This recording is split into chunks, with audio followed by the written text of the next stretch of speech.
Hola, mis amigos. Welcome to another episode of the Real Rap Podcast. You can't see us today because we don't have a camera to use, but we are actually now live from a different location than usual, a brand new location. We would like to thank WFCS for letting us use their stuff, by the way. Just want to put that out there before. But now we are here in the Viva Radio studio. Shout out Viva Radio. This is my new employer and everything. Potentially Javi. So yeah, this is a brand new studio for us. We're gonna bring out a new camera and everything. All this stuff. We're gonna have a bunch of new stuff here. We got a green screen here. We might have to take advantage of that. We'll see what happens. But yeah, lots of new stuff coming soon.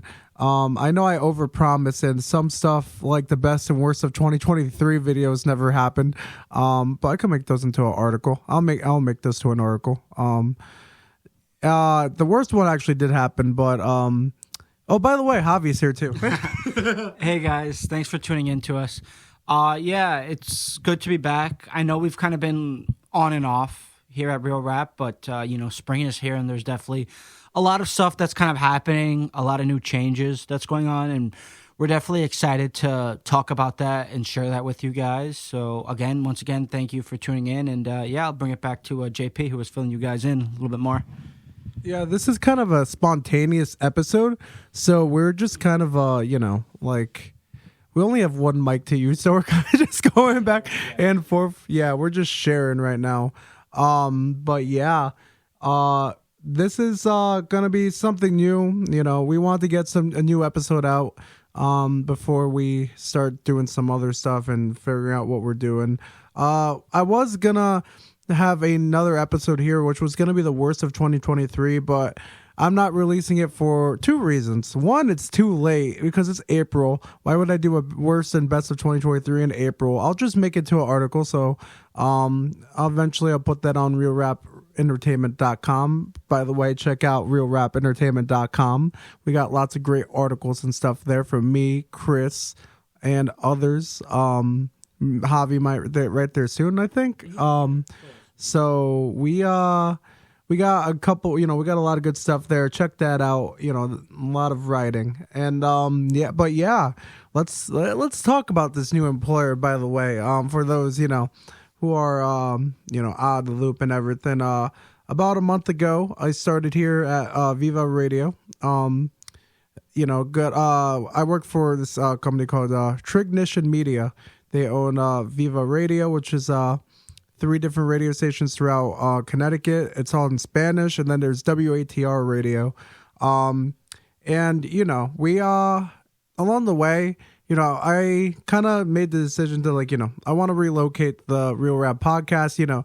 I've seen a lot of the stuff that they have here and everything, and I think there's a lot that we could work with here and everything. Javi's checked it out and everything. Well, of course he did, but because we're here. But there's a lot of stuff I want to go with this. The last podcast episode was before I made any changes and everything. That was when we were still in WFCS. It was recorded in February, so this is actually the first brand new Real Rap podcast. I just released that February 1 really late because it's I really wanted to just get something out there, and it was a pretty good episode. So I'm glad I put that out there. But also the thing is too, I didn't make any changes initially, and I wasn't planning on doing it. I just kind of did it spontaneously, so that's why you saw a bunch of new logos and everything. I wanted because I was getting a new fresh start at my job, because quite frankly, I'll be honest, for those who don't know, I've had a really tough last couple of months. This is stuff that we didn't even talk about last podcast, so I might as well just spill it out there right now. It's been a tough couple months and everything, and that's why you guys didn't see any content for a while, but I've been better. Ever since I got this job, it's been a pretty good month, pretty good last couple weeks especially, and we're back for real this time. And the plan is to not stop content, to keep it going. Me and Javi, we're just going to be pumping out these reviews and all this stuff, So, yeah. Oh, yeah. Reason number 2 why I didn't put that video out is because audio was really bad. The mics didn't catch any of what we were saying, so it's really, really quiet. It sounds like we're far away like this. You probably can't hear me now, but it sounds like that, and it sounds horrible. And as much as it sucks because it was like 90 minutes of footage, I think. So it sucks, but I had to scrap it. It was just in a unreleasable condition. But I don't want to put some of it to waste, so I think I'm just gonna retool into the article. And I think I'll talk to Javi here later on, and we'll put our best and I put our worst in just one whole article thing for the website. Just to retool it and everything, even though it's a little too late. But who cares? I could do whatever I want. It's my website. But anyways, yeah, I'm gonna send it over to Javi, because I've been talking this whole time. What's been up with you, Javi? Not too much. Kind of the same old. Been checking out a lot of films. We got a lot of big films actually coming out this month, which I'm really excited for. The weather's getting nicer, and big movie season coming up. So yeah, we definitely have a lot to kind of talk about, and we've had some big releases in the past couple weeks with Dune 2 just absolutely like crushing the box office and critics alike. It was very well reviewed, and it is a very enjoyable film. Still a little confusing though, I'm not gonna lie, but looking at it visually, it's a really good story too, and there's some kind of things that remind me of Star Wars in the film, so it has like that elements. But yeah, I've already read somewhere that they've already started production for the third Dune film, so that's probably expected to come out somewhere maybe towards the end of 2025, early 2026. That's me just assuming. They haven't really put out an official date yet, but the part Dune 3 is currently in production as well, and soon will be streaming. Right now it's considered one of the highest grossing films as of now of 2024. At the domestic world box office, it's surprising $500 million mark. And then as of writing, it's made more than $650 million worldwide. So a really big opening for Dune, and it's going to be out on. It's already going to be available to purchase or rent not too long from now, April 16th. And at the end of the month, it will be available on physical Blu-ray and 4K for Dune Part 2. So another big film that's been doing pretty well in the box office that I have yet to see is Godzilla vs. Kong. Then we also got some more that came out. We have Monkey Man that came out. I'm actually seeing that later on today. So I do plan on putting out a review for you guys hopefully soon. What else we have coming out? Monkey Man, The First Omen, Civil War. So there's a lot to look forward to the next couple of weeks in film. And yeah, and then there's some movie stuff too. We talked about, and I told this with you, we talked about they had just casted the Silver Surfer in the new Fantastic Four movie. What's her name again? It was Julie Gardner. Julie Gardner. Yeah, Julie Gardner, who is Gardner, not Gardner, by the way, in case you guys misheard me. Fantastic actress. She's best known for her role in Ozark. I forgot her name there. I haven't watched the show, but my mom and dad did, and they loved that show. And I've heard nothing but great things about her, so it's pretty exciting. I know what some people are gonna say, especially those type of YouTubers. Why is Silver Surfer a woman? And my answer is, who gives a shit? Because it's not like Silver Surfer either. Yeah. It's another character that's has the role of Silver Surfer. It's not Norrin Rad though. That's he exists still. It's his wife that who also held the role of Silver Surfer. So it's not like they were. For anyone who thinks they're replacing Norrin Rad Silver Surfer, the Silver Surfer that we know, they're not. It's just, it's just his wife in this movie that's being Silver Surfer. He exists. He'll be Silver Surfer eventually. It's just, not yet. But I'm very excited. I've been really liking the casting of the Fantastic Four movie and everything. So, this is really, really, really, really hype. And it sucks, like I said, I needed to take that break. But one thing am sad that we couldn't talk about because I was on that break was Fantastic Four castings. The only one that, before we took our hiatus, the only person announced was Pedro Pascal as Mr. Fantastic. But you've seen the casting, right? Yeah. What do you think of it? Because I really like the cast. I forgot who Human Torch's name is, but I know it was Eddie Musson in Stranger Things, and I like him, so that was cool. It was Johnny something. Vanessa Kirby, I love Vanessa Kirby. I like her as Invisible Woman, and I knew that was a fan cast that wasn't outside of Emily Blunt, of course, and John Krasinski.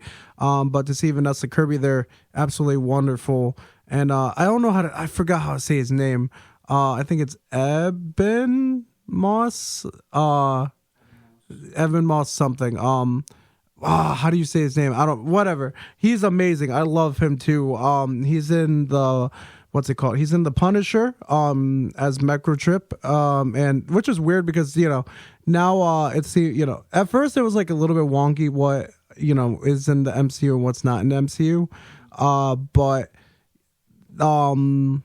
see, now it's like, official that The Punisher is MCU adjacent, it was before, but now it's like, then it was like, oh, we might just switch it to another universe or, make another timeline, whatever. But now it's like, oh, back to no, it's actually in the MCU. So he's going to be the second person to play, or third person to play two MCU characters. But this one's more major because he's playing the Thing. But I guess what helps is that the Thing is a rock man, so like I said, but in physical form he'll look a little bit more like Microchip from The Punisher. So it's a little funny, a little weird, but the rumor is that the Fantastic Four is in an alternate universe anyways. An alternate universe from the MCU, so I guess it doesn't even matter in the first place. I like the casting though. I like all of the cast so far. These 5 names, pretty damn good. And the rumor is like Galactus as villain. So yeah, what do you think of the castings, Javi? Yeah, like you mentioned, I think it's a great cast. Really looking forward to Pedro Pascal as Mr. Fantastic. I think that's a good suit for him, a good fit. And we've had just a lot of issues with some of the Fantastic Four movies. They just haven't really lived up to expectations for audience and critics alike. I mean, while I do enjoy the one from the mid-2000s, the one with Jessica Biel, that Fantastic Four. I mean, those were fun. Jessica Alba, sorry, yeah, Jessica Alba.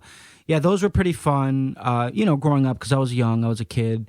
But now I think they have a pretty solid cast, and I'm looking forward to seeing it. And Pedro Pascal, he's been crushing it for the past year and a half with all of his success and shows that he's in The Last of Us. They got renewed for a second season, so coming back. So he's doing well. He's doing a lot of great big things. So that's something to look forward to, the new Fantastic Four. And did they do a release date for it? It comes out sometime next year, right? It comes out on Valentine's Day next year, I believe, or something like that.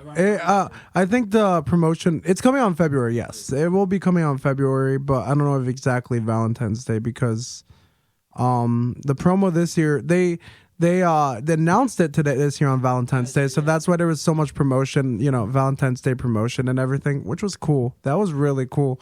Another interesting thing that I like, if you want to get closer to the mic here, so we could both talk, because it's a little weird with one mic, guys. Bear with us.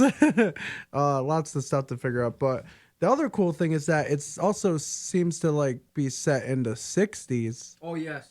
That is, it's going to be set in a different time, in the 1960s. Because when they posted that post on Instagram, they showed them all together, and it was like a kind of like a 60s aesthetic, and pretty interesting.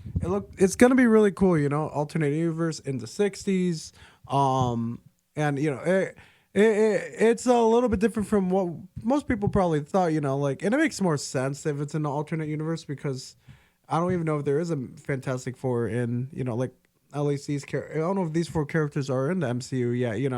Like if they are, and gonna like if they exist in like the current main MCU world, like it'd be weird to like fit them in and everything. I mean, it wouldn't be weird, like, but they'd have to be younger. It'd have to be like 2015 Fantastic Four a little bit again, where it's a lot younger cast and everything. It seems like they want to go older.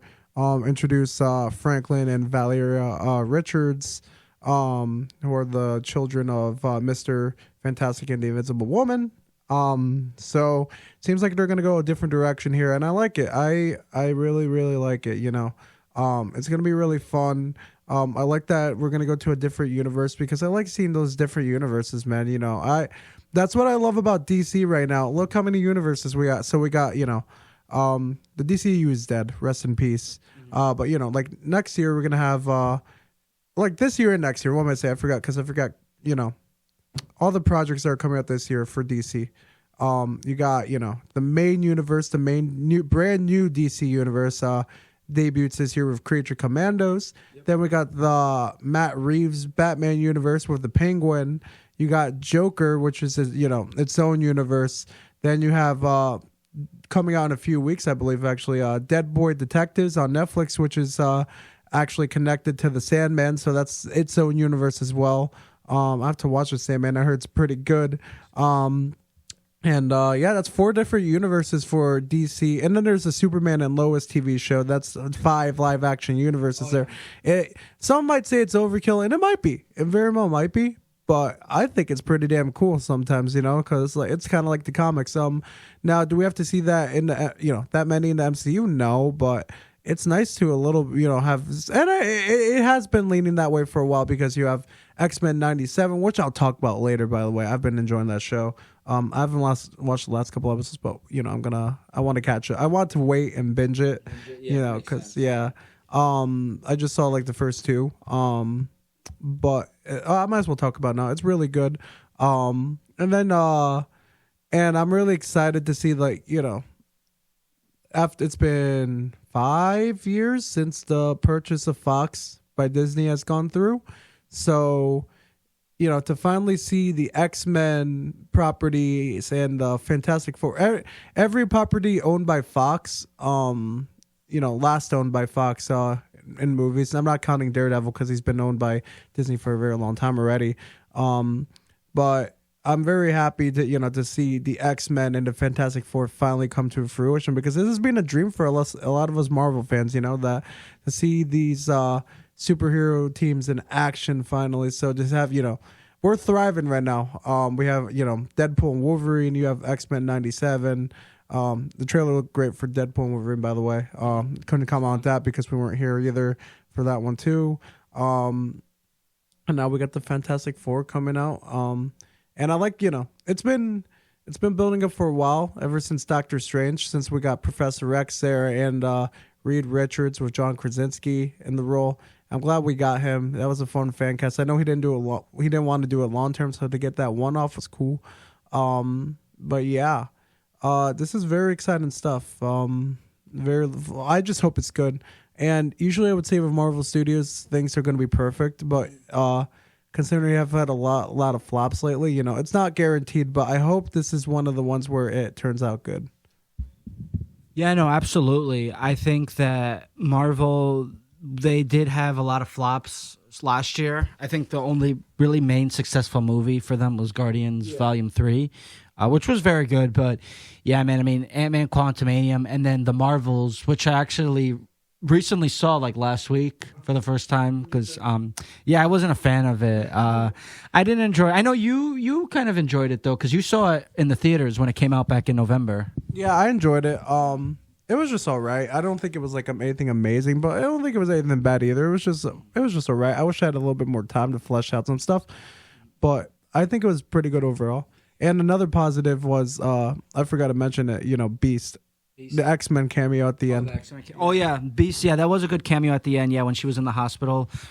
Baby spoiler for you guys. But it's been 5 months. Yeah, it's been a while, and it's been on Disney Plus for like 2 months now. Yeah. But, it was like, it wasn't like a horrible movie. I still wouldn't rank it as the worst Marvel MCU movie. I think the worst Marvel MCU movie, in my opinion, would probably be Thor: The Dark World. Really? That's that's my lowest ranked Marvel movie. What's your thoughts on that, or your lowest ranked Marvel movie? I'd say it's Quantumania. Quantumania. Yeah. Oh man, this mic is falling. Yeah. No, I'd say it's Quantumania because no, I wasn't saying that the Dark World wasn't bad because it's bad, but Quantumania is horrible. I'd say Quantumania and then Eternals. Yeah.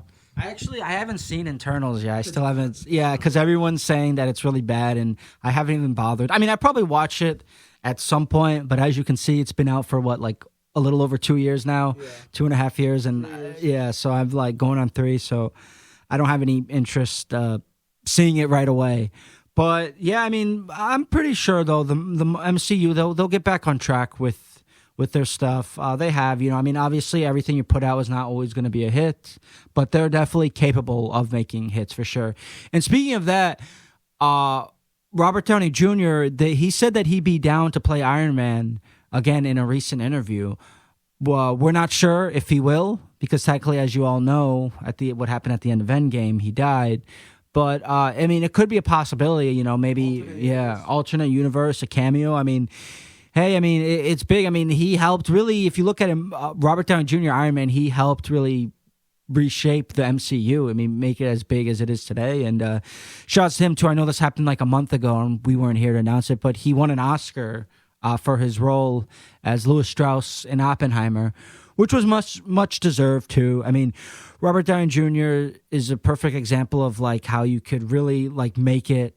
I mean, we know he's had some struggles, about 20 plus years ago, almost 30 years ago. And he just completely turned his whole life and career around. And look at him. He's a multi-million-dollar actor, one of the successful franchise of Iron Man. Now he's an Oscar winner. So kudos to him. But yeah, I mean, I just want to touch on that since we were on the topic of Marvel, and he is possibly he would love to play Iron Man again. So that'd be interesting to see, but we don't know that. Like I said, it's just nothing's officially confirmed. Just like like to do it. So in other movie news, though, I did want to bring this up.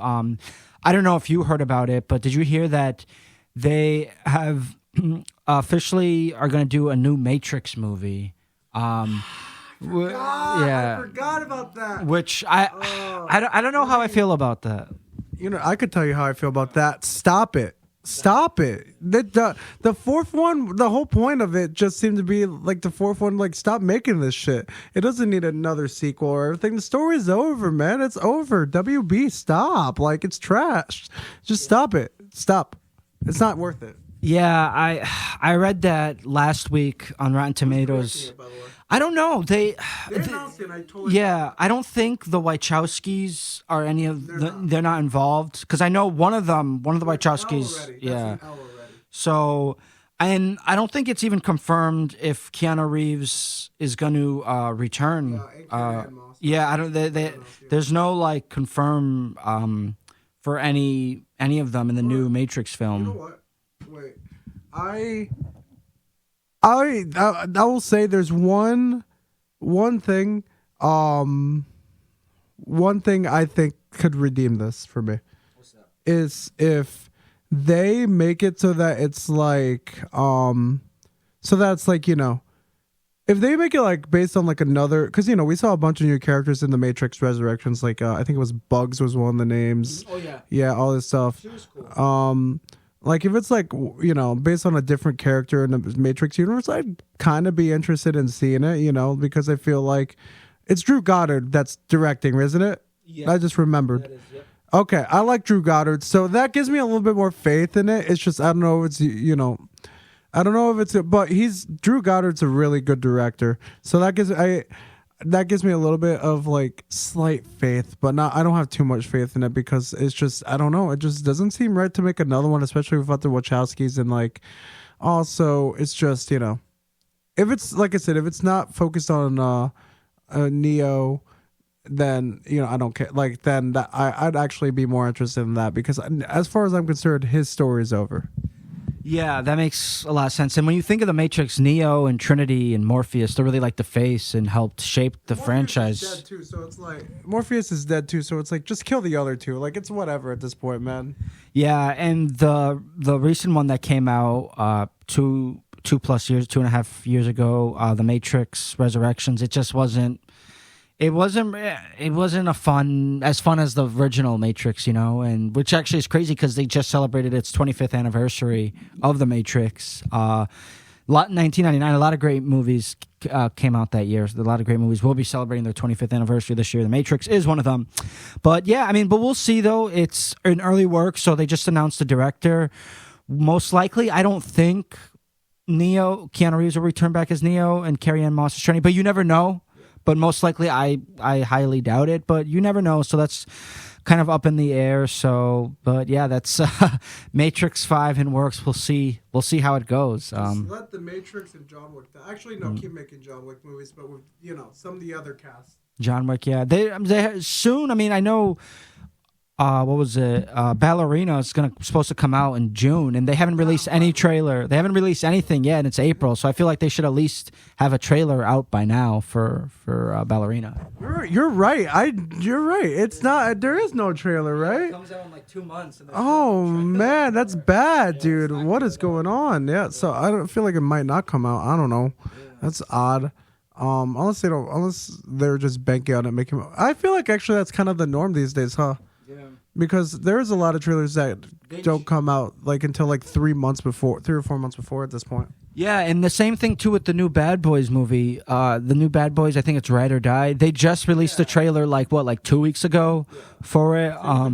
With the Crow. Oh yeah. Can I talk about that for the Crow trailer? I don't know. Did you see it? Yes, I did. I think it looks absolutely trash. A lot of people are saying that. It looks horrible. Did you watch the original movie?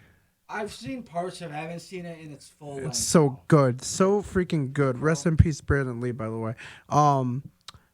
Fuck, this looks bad, dude. It looks horrendous. You got shitty tattooed Crow. Eric Draven looks terrible. Bill Skarsgård, I'm terrible at saying his last name. He deserves better than this because he's a great actor. Him and his brothers are actually all great actors. But he deserves better than this fucking trash. It looks bad, dude. The song they used, everything about it looks so bad, bro. Stop with the reboots if you can't make a good one, man. Stop with the reboots. Now, the only saving grace about this is the writer of the film is the man who also wrote King Richard, which, he's an Academy Award winning writer. So, maybe the trailer's just bad, but it didn't look promising, to be honest. And the director is kind of shit. His work includes Snow White and the Huntsman's, the sequel of it, actually. And I forgot the other movie, but that was really bad, too. I forgot the name. Shoot. Whatever. It was really bad, though. I don't know. I don't have hopes for it. It looks bad. Yeah, well, he didn't have his face paint either. Yeah, I know. That's one of the things too. Yeah, that I noticed. Yeah, you have to have the face paint because when you think about it, that was basically the big with the Crow is the black and white face paint. Look at the amount that the character has inspired. The biggest thing inspired was Crow Sting. Yeah, exactly. Yeah, in WCW days. Yeah. Now that we're kind of transitioning to wrestling, that's a good transition. Actually, it really is a perfect transition. Let's talk about some sports news going on to. I know it was a big weekend for you. You also posted 2 videos, so be sure to check them out. He did predictions on WrestleMania XL and NXT Stand and Deliver. So if you haven't, be sure to check that out. But yeah, we had WrestleMania 40. This past weekend, 2-night event in Philadelphia. Really big event there. We had a lot of big wrestlers there, and from what we had talked about it too before we started recording. But it seems like you really enjoyed it. You were saying that this is one of the best WrestleManias in recent years. Absolutely, dude. It was amazing. Man. So whole big weekend from Friday to Monday. SmackDown was pretty decent. But night 1 of WrestleMania, very good, very, very good. It was a good show. And I think all the matches except for what I mentioned too, Jimmy versus Jay. I think the consensus there, and I agree with that consensus, is that it wasn't that good, and it really wasn't. It was a super kick fest. It was like no selling, all this stuff. It just wasn't. It didn't fit the story. It just felt like they were just doing moves. And I like both guys, but it was just not that good. But besides that, you had a really good match with Rhea beating Becky for the world to retain her women's world title. The ladder match was awesome. I loved that match so much. Gunther versus Sami Zayn was Sami Zayn beating Gunther to end Gunther's 666-day reign. What a freaking number. My goodness, by the way. Jeez. It was so funny because yesterday Sami Zayn mentioned that, and then he kind of just offhandedly prayed to God quit like for a second because he was just like, it was just so funny, man. It was just really funny. He just, he's like 666 days, and then something, I forgot what the prayer was in Arabic, but it was really funny. But that's a crazy number. It really is the longest reigning Intercontinental Champion of all time. What a fucking reign it was for Gunther. That wasn't the only reign, long reign that ended either. Record-breaking reign, because actually, let me get to that. Let's finish night one first before I even get there. Impressive showing by Jade Cargill with Jade, Bianca, and Naomi beating Damage Control. And then Andrade and Rey Mysterio beating Dominic Mysterio and Santos Escobar in a fun match. But the main event, man, 45-minute main event. I don't think I mentioned that to you when we were talking. It was 45 minutes, and it was 45 minutes of cinema. It was a fantastic match. Cody and Seth versus Roman and The Rock. The Rock looked good. He looked pretty good. I'm surprised. He beat my expectations because, 52 years old, hasn't wrestled in 8 years. Yeah. He looked great. Everyone looked great in this match. It was a really, really good match. It's funny because then you look at night two and it was the main entrances for the main event here besides the Rocks were so freaking tame because 3 of these guys were going to wrestle the next day, which is so rare. And it's like, it's like the entrances here were pretty quite normal, they were just like besides Cody having like his elevator entrance, which was fun to see again. But Roman had a pretty regular entrance. Seth had a pretty regular entrance. Nothing special because he had to save it for the next day. And yeah, it was a really good match overall. The Rock was, looking great. He pinned Cody. But then night two, night one was really, really good. Most years, night one is better than night two of WrestleMania, in my opinion. This year was not one of those times. Night one was really, really good, but night two, man, holy shit! It was like I said, everyone loved night one, but everyone loved night two. Night two, it was like just overall, this WrestleMania, I think it's one of the best of all time. One of the greatest of all time. It's up there with 17, 19 for me. 21, 26. Like, those are like, some of the ones I consider the best. And those are up there. This one, 40 is up there with that for me. I think it might potentially even be the best, I know people will be like, oh, but 17, WrestleMania 17, My Way with Limp Bizkit and Stone Cold versus The Rock, all this stuff. But holy shit, dude. I love 17 a lot. It's not my favorite WrestleMania of all time. I told you it's WrestleMania 26. That was the first one I've ever seen. But although that might be beaten, I have to think about it more because the storytelling on the show, these shows beat out 17 and 26 in my opinion. Because this is a long-term story with Cody finishing his story. Let's get to the beginning of the card, though. You had Seth's 316-day reign ended. He was the first ever World Heavyweight Champion. Because, like I said in the last podcast, for those who are, out of the loop of wrestling a bit, this isn't the same World Heavyweight Championship as the 2002 to 2013 one. That's a separate one. That doesn't they don't have the same history. They just share a name, which sucks because I think the history of the World Heavyweight Championship would have benefited this one a lot too. It's a lot of prestige. You know, you had Triple H, HBK, Undertaker, Edge, Cena, Rey Mysterio, Booker T, Goldberg, Batista, Jericho, so on. Orton, Retracted's name. We don't mention that guy's name that won at WrestleMania 20. In fact, I don't know who won at WrestleMania 20, but we don't talk about that guy. Just so many great names on that list, and but that's beyond the point. Seth, he was the inaugural World Heavyweight Champion, had a really, really good reign, in my opinion, 316 days. And he lost to Drew McIntyre, who then started talking shit to CM Punk. And because of it, CM Punk knocked him down and beat him up on one arm, by the way. And Damian Priest came out, cashed in his Money in the Bank briefcase, beats Drew McIntyre in 10 seconds, 7 seconds, something like that. And becomes the World Heavyweight Champion. So the longest reign ends and also the shortest reign ends because Drew held it for a record 5 minutes and 45 seconds. Yep.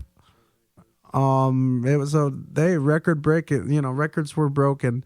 Then you had after that it was I thought there's this match Bobby Lashley and the Street Profits versus the Final Testament, which is Karrion Kross and AOP. I don't think you know those guys besides Lashley. Javi. Karrion Kross and AOP. Those are new. Yeah, those are newer guys. I know you're more off the loop with them. You'd only know Lashley, but the referee was Bubba Ray Dudley. Oh, really? Yeah, which makes sense. Philadelphia. It was a Philadelphia street fight, and you had Snoop Dogg on commentary, high as fuck, and it was hilarious. He did a Yogi Bear impression. This match I thought was gonna be the worst match of the weekend because this, to give you more context, this feud has been boring, pretty boring. It's been kind of felt like a waste of time with stuff. But it was a really, really fun match, man. Like, there was some botches that were really funny. Like, when they put Karrion Kross on the table broke. Bubba Ray was really fun. Like, there was a lot of fun stuff in this match. I thought it was going to, be boring. But when they made it a street fight, I'm like, okay, it might help. And then when you added Bubba Ray Dudley and Snoop Dogg with freaking Snoop Dogg's Yogi Bear impression, man, it was so much fun, dude. I don't think there was a bad match on this show. And I thought that was going to be the bad match, but no, it was a fun match. And man, loved it. And then you had Logan Paul defeating Randy Orton and Kevin Owens to retain his U.S. title. There was this YouTuber, I Show Speed, who got RKO'd by Randy Orton. Absolutely hilarious. Last year was KSI. Next year we're gonna have another YouTuber. I don't know who, but it's just, listen, Logan. You don't listen to this podcast, but if you do, put me in there. Yeah, put me or Javi. We'll do it. We'll do it. We will literally take the RKO. I will get her and be at WrestleMania. Give me my moment. Yeah, that was a really, really fun match. Logan Paul is so freaking good at this shit. More than he should be. And LA Knight defeated AJ Styles. Really good match. Co-main event was Io Sky losing to Bayley, her WWE Women's Championship. She lost it. Also has no connection to the WWE Women's Championship to the lapsed fans out there. It's a brand new title also. Not brand new, it's 8 years old now, but it's not the same. And then now we can finally talk about the big one. The Cody versus Roman, the main event. And it was beautiful, man. You've seen some of the clips. Oh, dude, it was like the emotion and everything was just so wonderful, dude. Like a 2-year story just finished. Longer than that. This started when Cody got released because the reason why he wanted to get released was to show that to Vince, who is not even there anymore, that he could be a main eventer and everything, and he proved it, and he was amazing. Man, they hyped it a lot this weekend. I don't know if it's because of Vince and everything and how they want to move on from, but this is like a brand new era. They would say, and it really did feel like a brand new era. Like, they were calling it the Triple H era. He doesn't like that name, but but that's what people were calling it. And Cody had a better name, the Renaissance era, and I like that so much more. So, but dude, the emotions, the story, Undertaker coming out, all this stuff, like it was beautiful, dude. And the ending, 1, 2, 3. The crowd was amazing, by the way. Not so much in night 1, but night 2, because night 1 was really cold. Also, it was like 45 degrees apparently. Yeah, but night 2 was that crowd was hot. It was like 55, and sorry, I see you want to talk. So yeah, I mean, going back to what you're saying about Cody Rhodes, I mean, he's definitely come a long way in the business. Because when I was first starting out wrestling, my first year, that was his rookie year.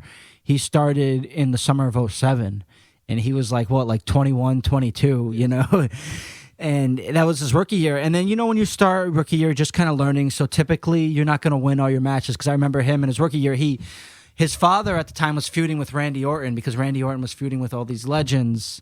But he's grown. I mean, he started improving, he started becoming a bigger, better wrestler. I mean, when he first started, he wasn't a horrible wrestler, nothing, but he didn't, he was just developing and starting. So he's definitely come a long way, and it's cool to see him as a world champion. I mean, definitely deserved. I mean, he's been wrestling for almost 17 years now, because he's debuted in the summer of 2007. So, 2006. So it's, good to see him, get at the top. It takes a long time to climb that mountain, especially in wrestling, because when you start out new, it's hard, because you got to find out, okay, what's my skill, what moves, and how to get the crowd to. You have to have the crowd like you, either love you or hate you. That's what you have to have the crowd doing. And, but yeah, he had the crowd behind his back, and like I said, this was a big match for him, and yeah, he finally won it. And he's first time winning the WWE World Championship. Drew McIntyre was like that. The problem with Drew McIntyre is that a lot of his big moments would happen during the pandemic, so it wasn't, which was a story. Yeah, it happened like during the pandemic. So the problem with that was that, I mean, you still got to see it, but you didn't get that reaction from the crowd. You know what I'm saying? Because his whole run was basically through the beginning of the COVID pandemic. And like that was a story with Drew. Like with Drew is that he finished his story too, but it's also continued at the same time, because he redeemed one thing, and that's winning a world title in front of a crowd. He got to do at WrestleMania this year after, his last 2 moments were in COVID, in front of a Thunderdome and in front of nobody. And the Thunderdome was cool though. Like that was a really cool concept with all the screens and everything. So people were watching, but it wasn't like the actual crowd being there physically. But that doesn't make up for the feeling of an actual crowd. But he got to finally do it. And it was really cool to see. But then he lost the title again, and now that could also lead to him, redeeming another moment.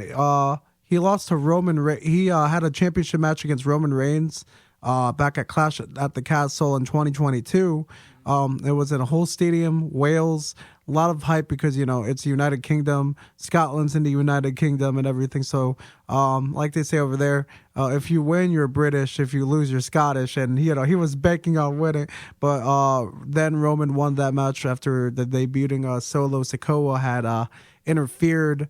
But yeah, he could finish.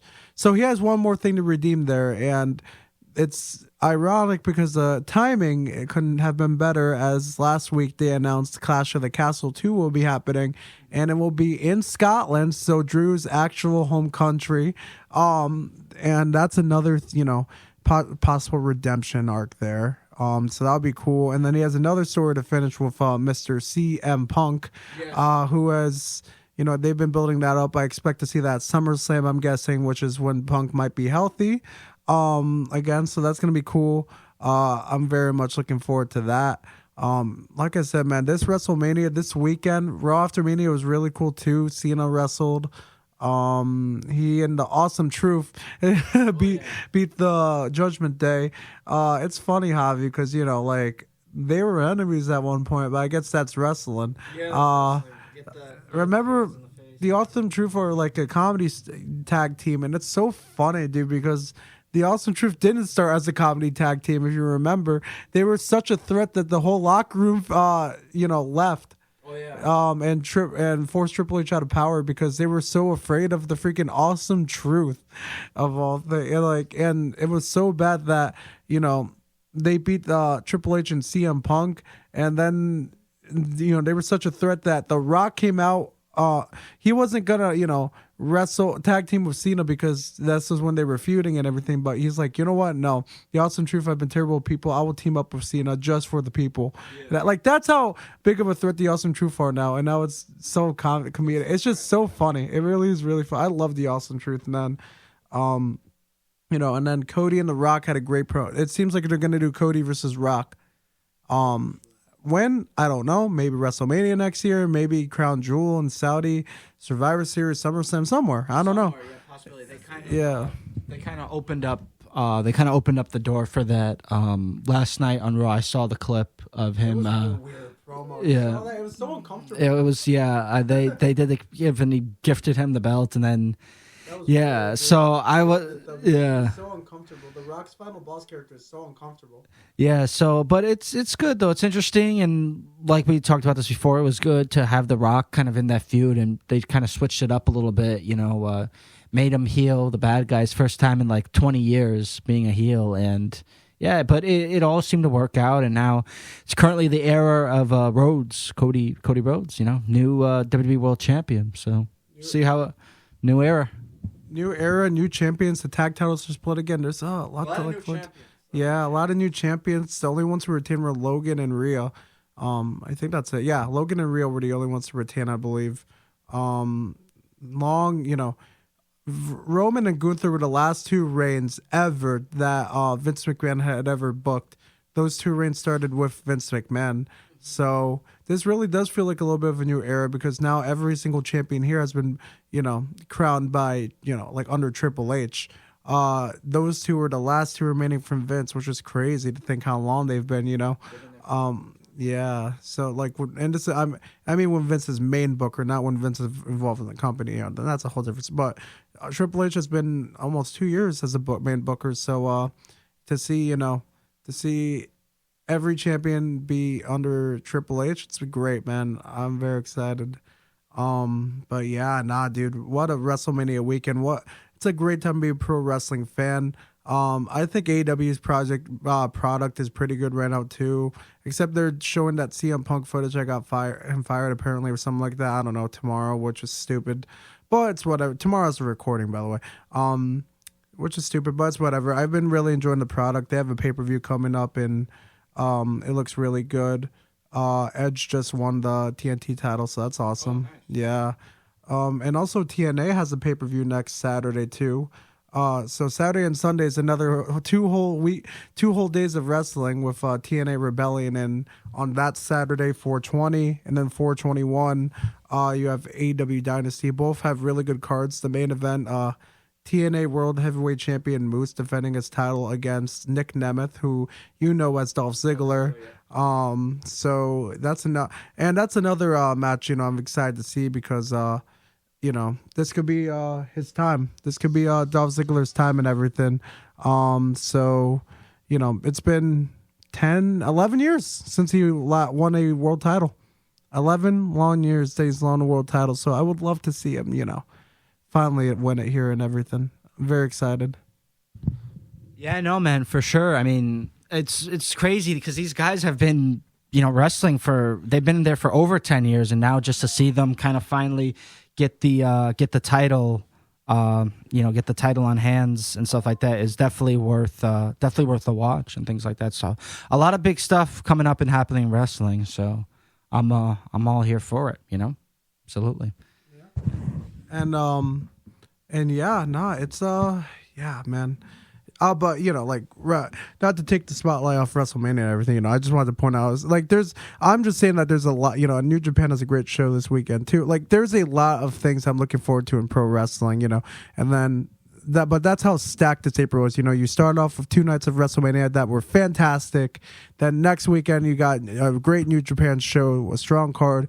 Then next week, this weekend, sorry. And then next weekend you have a really good TNA Rebellion card and a very good AEW Dynasty card. TNA is my favorite promotion right now, so I'm looking forward to the TNA one the most.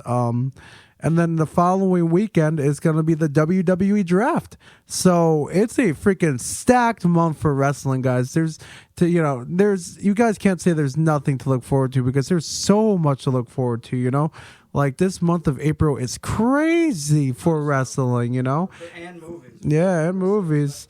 So to be able to start off with, you know, WrestleMania and kick off a fantastic month of wrestling, let's do this. Like, this is amazing, guys. I am so ready. But yeah, anyways, guys, that's not the last thing I wanted to talk about. The last thing I wanted to talk about, if we have some time, Javi, let's talk about the kind of tough situation. We're going to go back to movies for a quick sec. We're going to talk about the kind of sad situation going on with a legend in the movie industry, and that is Mr. Francis Ford Coppola. I don't know if you heard the news and everything. Something about his new movie? Yeah. I don't know too much, but I know as I was looking over some stuff to talk about today for film, I know that he is popping up a lot in the feed about his new film. But yeah, what's up with that? Okay, so it's not looking too good. So, you know, he made this movie with Adam Driver and Giancarlo Esposito, Natalia and Manuel. There's some pieces of shit in there, though. I don't know why Shia LaBeouf and Dustin Hoffman are there. So that's one problematic thing. There's a lot of problems, and that's one of the problems there.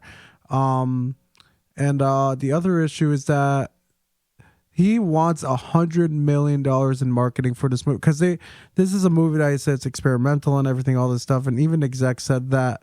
And he's looking to get $100 million in, you know, for a marketing budget. But the issue is that the execs saw the movies and no one wants to offer $100 million first off because they think it's a movie that might have potential. It's not going to make money, but also there have been execs that said that it's not that good.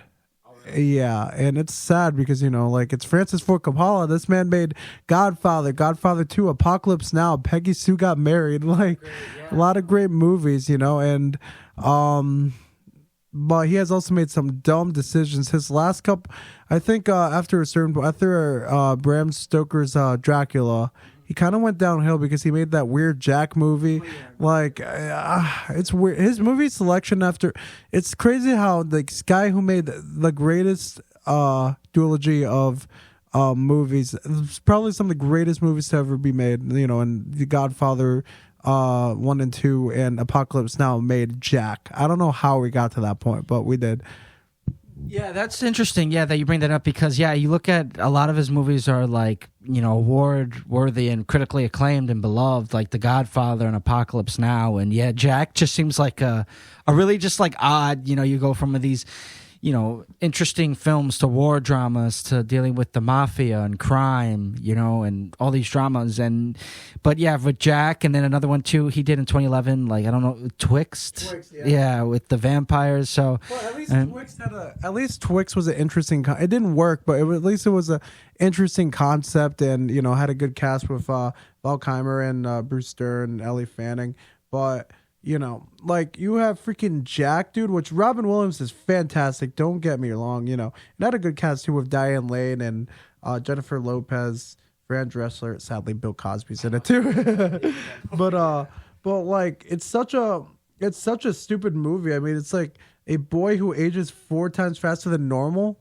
Like, it's like the opposite of Benjamin Button, but it's like, this time it's actually like a funny movie, like a weird. Which, again, love Robin Williams and everything, but this movie sucks, dude. It's so bad. You know, like, it's just, yeah, I don't know. But he did come out with the Rainmaker the year after, which was pretty decent, so pretty good. So, but, you know, like, he's had a little bit of a fall. And this is supposed to be his last movie, potentially, Megalopolis. So, He just turned 85. He just turned 85. It was his 85th birthday, I think, like yesterday. So most likely this probably will be his final film. But we'll see how it goes. So, I mean, called The Glimpses of the Moon, but The Glimpses of the Moon. That's his other.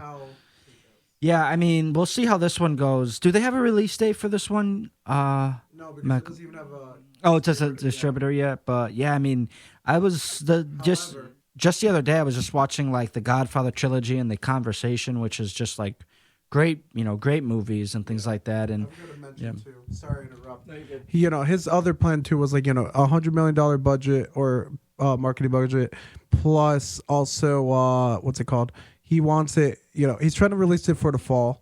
But yeah, but also he wants to he wants a distributor to figure out an IMAX release as well, which would be cool. But he wants a lot, dude, and it's like it's a risky movie. Because you have Adam Driver there, so that's a good thing. But like you can't with what's happened in the past with Shia LaBeouf, Dustin Hoffman. Like if you really want like a marketable movie, you don't cast John Voight, Dustin Hoffman, and Shia LaBeouf. I know they're talented, but they're awful human beings, and they're not going to get you good, public. So you might have to cut those guys out from marketing. Promote the hell out of Driver, Emmanuel. Esposito and Jason Schwartzman, and I don't know, man. It's sad to see. He makes terrible decisions though, for such a great director. Like also him, what's his face? He's supported what's his face? Roman Polanski, also Victor Salva, He's worked with Woody Allen, I feel like. Yeah. I don't know if he's supported.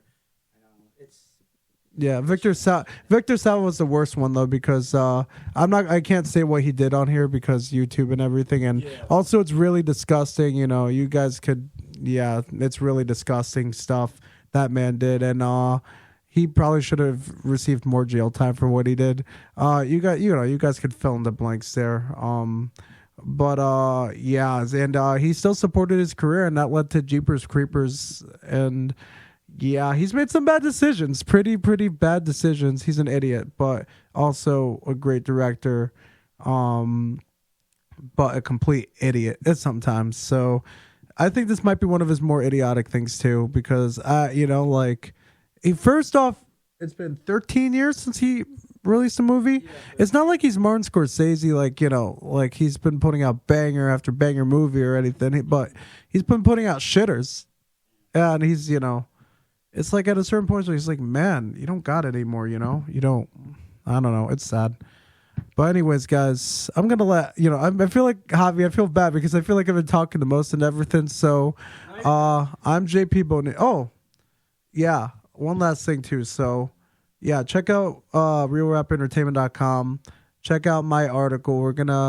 I think I'm gonna collab with Javi to do our best and worst in article form. Check out Chris's stuff. He's finishing up his top 100 Drake songs. He's on 40 to 31 finally. So check out his new article. It just came out today as of recording, so it'll be yesterday. So check it out now. It's on realrapentertainment.com. Just want to promote that before that. But anyways, guys, thank you for listening to me. I'm JP Bonilla, and I'm gonna let Javi finish off the show. Thanks. Yeah, thank you guys again for tuning in. Like JP mentioned, please feel free to check out realrapentertainment.com. There's a lot of cool articles out there too. We have a lot of stories to put out, so please feel free to check it on, read it. We love the support. And yeah, guys, thank you so much for tuning in and listening. We appreciate it. We know we've been kind of on and off for like the past 2.5 months, but we've been putting out some stuff, so just bear with us, stay tuned, and we'll be back next week for another episode. And definitely try to shoot out some reviews for you guys too as well. And then I know JP has one more thing to say for a wrap up. I knew I had one more thing to say. Then I'll let you wrap it up. Also, guys, I have press passes to the Hartford Yard Goats today. Well, the video is gonna be released by the time by the time this video is uploaded, this podcast episode is uploaded. But expect some Hartford Yard Goats content. by the time this video is released, you will see Media Day. It's a Real Rap / Viva radio thing. So expect some Hartford Yard Goat stuff from me, maybe some others. We'll see. I'm still working on it. But yeah, that's the big announcement for today. I forgot to mention that. Now, Javi, back to you. All right, guys. Yeah, be sure to check out some of that Yard Goats footage. Should be good. Opening day. Nice weather for a nice baseball game. So happy spring, please. Hopefully the weather continues to stay like this because it is beautiful. Wherever you are, hopefully you're enjoying the weather wherever you are. But yeah, guys, that kind of wraps it up for today's episode of Real Rap Entertainment. Thank you so much for tuning in. Please like and subscribe, share with friends, and we'll see you guys next week here at the Real Rap Entertainment. This has been Javier. And this is JP. Thank you for listening to the Real Rap Podcast. We'll see you next week.